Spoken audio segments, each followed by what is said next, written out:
crying, upset, in pain. She's an expert at gaslighting. You crazy. This is harder to read than I thought, man. This is tough.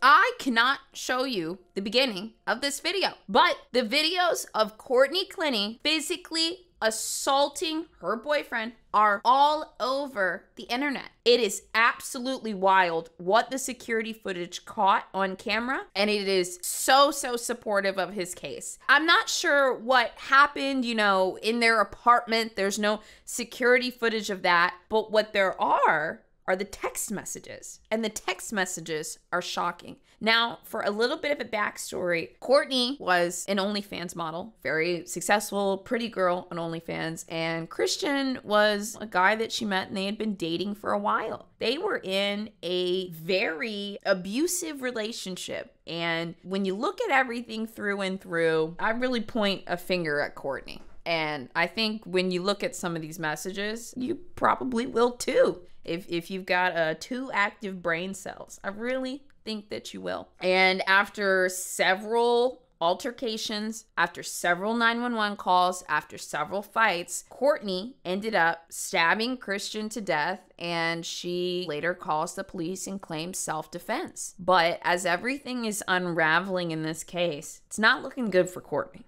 Now, like I said, I can't show you the beginning of this video. Reminder, Courtney Clinty's defense team is going to do anything and everything that they can to keep these text messages away from the jury. They are disturbing and they are highly incriminating. Courtney has money. Her father has money. She's going to have a good attorney. And so I'm very curious if they're going to be able to get these text messages in. We're going to hop into it. Vinny's going to be talking halfway, but just walk with me here. The crazy thing about all What is this voiceover? Hold on. this is that yesterday when you stabbed me in the leg.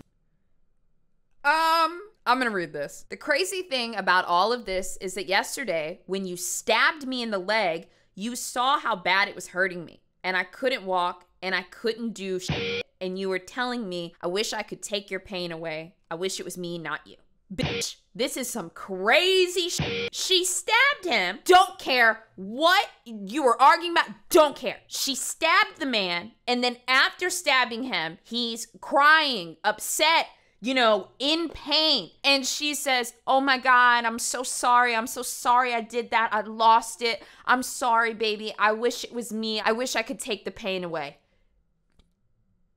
You crazy. I just want to warn you, this is only going to get worse. It is so horrifying what Christian went through. The next morning, I still woke up happy. I still gave you a good day, even though my leg was hurting because my girlfriend stabbed me. So you're telling me that you can't do the same thing the next day and say whatever happened last night, today's a new day, because that's what I do for you. I woke up happy. I took you to Vegas to get your something, drove right back, helped you shoot, drank with you, did blow with you just so you're having a great day. And I'm doing all of this while my leg hurts so bad. Did I make you feel like shit for stabbing me? No, I just sucked it up and hoped tomorrow would be better. Basically what he's saying to her is, you stabbed me. I didn't get help. I went to bed with a stab wound. I forgave you. Essentially, he was probably so scared of her that he thought, okay, well, tomorrow I'm just gonna wake up and I'm gonna try to make her happy. I'm gonna do everything she wants. I'm gonna drive her to Vegas to go get something. I'm gonna help her with her OnlyFans shoot. I'm gonna do drugs with her. I'm gonna drink with her. I'm gonna do all of this while my leg hurts because she stabbed me. And she's still mad about something. And he's just hoping that the next day will be better. I can't believe this. We are 1 minute in, folks. Courtney's response to that message was, if you decide to get security called, I will tell them exactly what happened. I believe what Christian just said. I don't know what she's planning to say. You know exactly what that is. That's a threat. That is an incredibly threatening text message. And that threat says to me like, hey, I'm willing to lie. Whatever I say is going to get you in trouble. I looked into this a little bit. This text message is actually from a different day. So this is after they get into another argument. Christian says, hey, I'm sorry. If it's okay, can I come back up? I know you said 5 minutes, but I've been in the restroom. My nose is bleeding and the back of my head hurts, like really hurts. IDK if it was your hand or the phone, but I'm really dizzy. And this is Bo's assumption land. In my opinion, what I get from this text message is, sounds like they got into a physical altercation. She hit him in the nose or hit him in the back of the head. Something happened and she told him, get out. I need 5 minutes. And he says, hey, okay, I'm leaving. Hey, actually, I'm in a lot of pain. I know you need some time. Can I please come back up? He wants to go back in the room with her. I'm putting your stuff up. You can come get it when I say you can. People wonder why it's hard to leave abusive relationships, and there's a lot of reasons why. I know there's people that are watching this that have been in abusive relationships, and we know why we stayed, right? For me personally, I think a big part of like why I stayed in a really, really bad relationship was because I had other bad relationships in my life, and I was repeating them in a way. I thought that I could fix it this time. I thought that I could fix the past by fixing it this time. And also there was a sense of comfort in that abuse or that neglect because it's what I was used to, right? And so obviously I can't speak to like, you know, Christian's experience or other people's experience, but if you haven't been through it before, you don't want to leave until you fix it. You keep trying and you believe that things are going to be different this time. Oh my God, you really, really, really believe that things are going to be different this time. Seeing that message like, oh, you can come get it when I say I can, like I'm pleading and the control, it's so shocking. I would be so upset if these messages are not allowed in court because they say so much. Go to first aid. Wow. Okay, so I think they're in Vegas. He said, they have to take me somewhere. My shirt was off walking through the casino so I wouldn't get blood on it. Can you open the door, please? And you were pounding the phone on my head when I was done. It's okay, but can you let me in? Your abuse is okay. Can you just let me in? Can you just let me back in? Can we just solve this? She had such like a control over him that he just wanted to fix it. And he kept going back. There are people that were fighting for Courtney Clinty in the beginning. Not in the beginning of this video, but like a few months ago. There were people that really were. Oh, this one just breaks my heart. I don't feel good. Please. He probably also doesn't want to go for help because if she gets in trouble, then he feels like he gets in trouble. This is harder to read than I thought, man. This is tough. Courtney, can you open the door? I don't feel good and there's a bump in the back of my head. Can you just let me in? I'll be on the couch while you're in the bed. I don't want my nose to bleed and going back and forth downstairs to the restroom is making me nauseous. I'm getting anxiety and you know how I get. Can you please let me in and help me, please? We don't need to say a word. I haven't ate and running on 2 hours of sleep and drugs. Please open the door. He doesn't want to tell on her. He loves her. He wants to protect her. He wants to protect his abuser. It's so common to have like a trauma bond where you feel like you have to protect your abuser. If you don't protect your abuser, you're in danger because the person that's abusing you, in some ways, they also present themselves to you as your protector. Wait, somebody said if reading is too much, don't feel forced to. Oh, I saw the Courtney Clinty defenders a few months ago. I saw them. We're getting these messages out. We are getting these text messages out. Is it hard to read? Absolutely. Is it difficult? Yes. Do those motherfuckers need to see it? They sure do. Or in the very least, y'all need to see it. So if y'all see any other Courtney Clinty defenders out there, this is it. Courtney, I don't feel good. Open the door. For real, this isn't cool. I have a lump on the back of my head and I'm dizzy and anxious. I can't keep walking up and down when my leg hurts. Please, come on.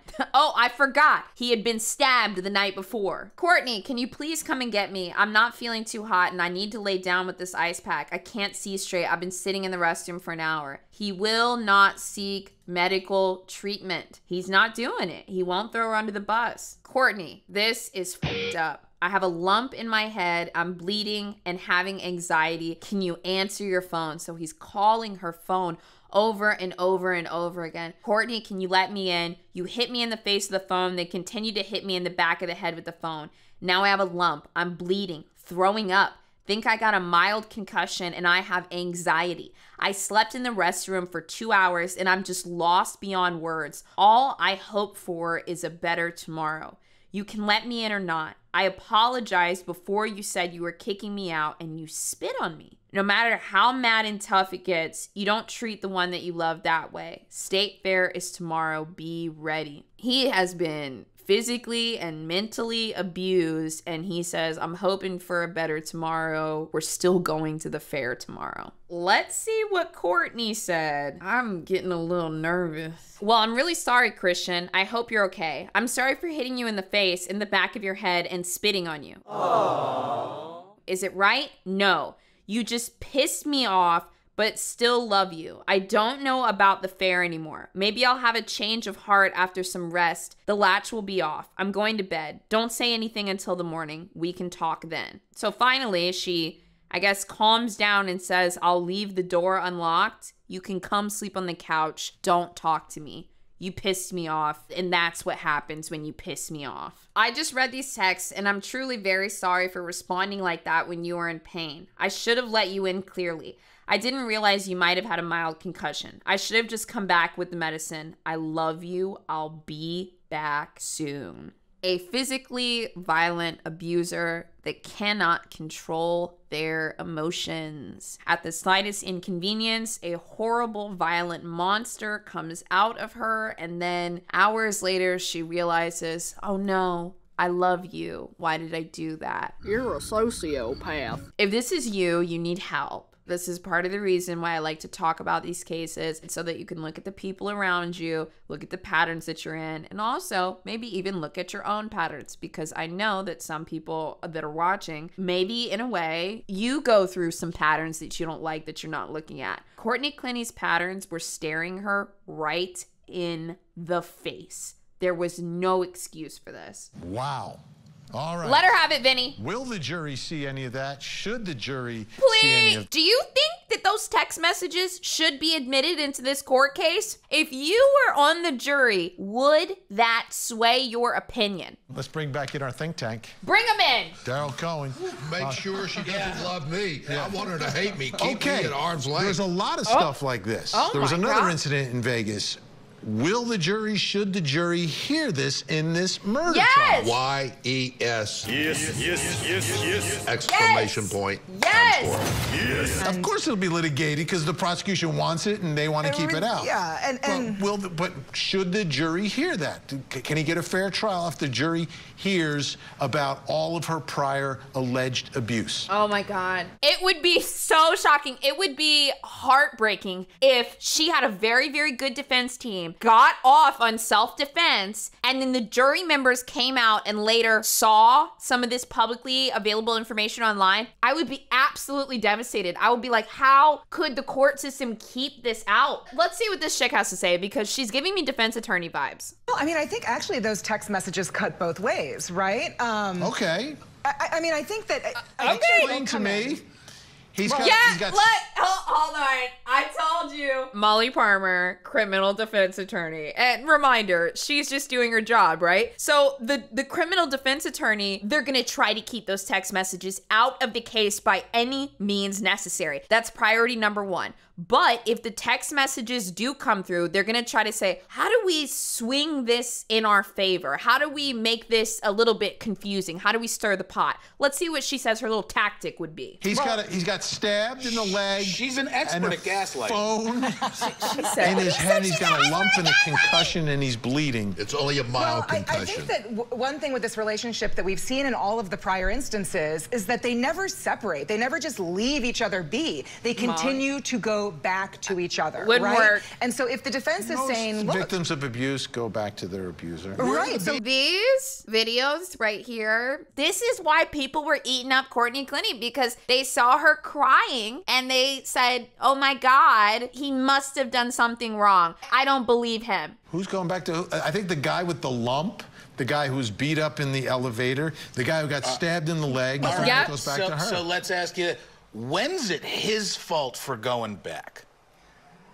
Because he had no other place to go, apparently. But seriously. But no, you're right. He shouldn't have gone back. He shouldn't have Having gone back. said that, She was all ready to jump on that. Look, some of us, we know, we said, yeah, we get it. We know exactly why that happened. I ain't gonna blame him for that. get out of there. But he had too much Can't blow. blame the victim. Not going to blame the victim of domestic violence. All Thank right, you, Daryl, we're not Vinny. doing that. I mean, Thank you, Vinny. That's why we listen to Vinny. Jesus Christ, got to keep these people together. I get it that you wish that he would have gotten out there. I wish his family would have known about about this, That's this right, level of abuse. Vinny. Maybe they could have talked him out of going back. He couldn't talk But to anybody about it. He didn't want them to do we know. think- How many of y'all didn't tell your friends or family about the abusive relationship that you were in because you were, one, embarrassed, or two, you thought that they would change eventually and you didn't want your friends or family to dislike them for the things they'd done in the past? We don't tell. We just, exactly like Christian said, we wake up and hope for another day and we try to fix it all over again.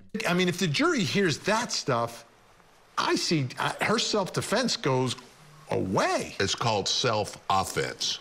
No, I think that the jury is also going to hear about her attempt to get a restraining order and how he would keep coming back no matter what. And that plays directly into self-defense. But also, there's a really addictive nature to it too. Like, I don't know what his personal life was like at all. Like, we've seen his family speak and they seem awesome. They seem very upstanding. Outside of this case, if you're somebody that had a really like fucked up relationship with like your dad or your mom and it was a constant cycle of abuse, or maybe even with a sibling or just somebody close to you and you got used to that constant cycle of abuse in your childhood, you are going to search for a partner that also puts you in that constant cycle of abuse because you feel like you deserve it and because it feels comfortable to you and because you're trying to fix the past through the present. You're very susceptible to it. And the worst part is you usually don't know. You don't need to prevail on self-defense to prevail in a trial.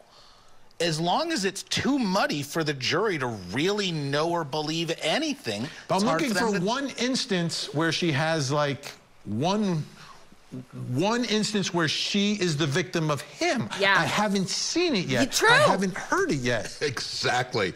Where is the bruise? Where is the cut? Where is the contusion? Oh, they're all on him. And he is bigger and allegedly stronger, but she's got a right arm that can They stand. know the dynamics of a man and a woman that look and act like they do. It is never going to go well with him when it comes to the court of public opinion and law enforcement. If she says one thing. There she is. She's talking to him right now.